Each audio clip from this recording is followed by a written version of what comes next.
ବାହାଘରକୁ ବର୍ଷେ ପୂରି ନଥିବା ବେଳେ ଶାଶୁ ଘରେ ଝିଅର ଝୁଲନ୍ତା ମୃତଦେହ ଉଦ୍ଧାର କରାଯାଇଛି। ଏମିତି ଏକ ଅଭାବନୀୟ ଘଟଣା ଦେଖିବାକୁ ମିଳିଛି ବରଗଡ଼ ଜିଲ୍ଲା ସୋହେଲା ଥାନା ଅନ୍ତର୍ଗତ କଲଙ୍ଗାପାଲି ଗ୍ରାମରେ।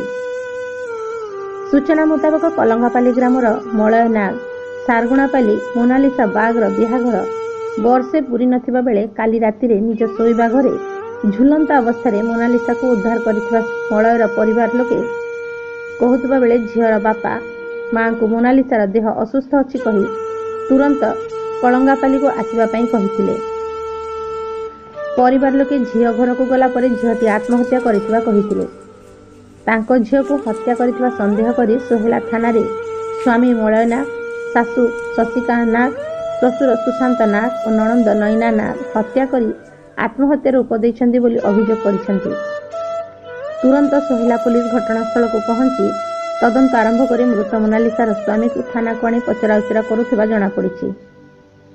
ଉକ୍ତ ଅଭିଯୋଗକୁ ଆଧାର କରି ଆଜି ସୋହେଲା ଥାନା ଅଧିକାରୀ ତହସିଲଦାର ସାଇଣ୍ଟିଫିକ ଦଳ ପହଞ୍ଚି ତଦନ୍ତ ଆରମ୍ଭ କରି ଶବକୁ ବ୍ୟବଚ୍ଛେଦ ପାଇଁ ପଠାଇଥିବା ବେଳେ ରିପୋର୍ଟ ଆସିଲେ ହିଁ ହତ୍ୟା ନା ଆତ୍ମହତ୍ୟା ଜଣାପଡ଼ିବ।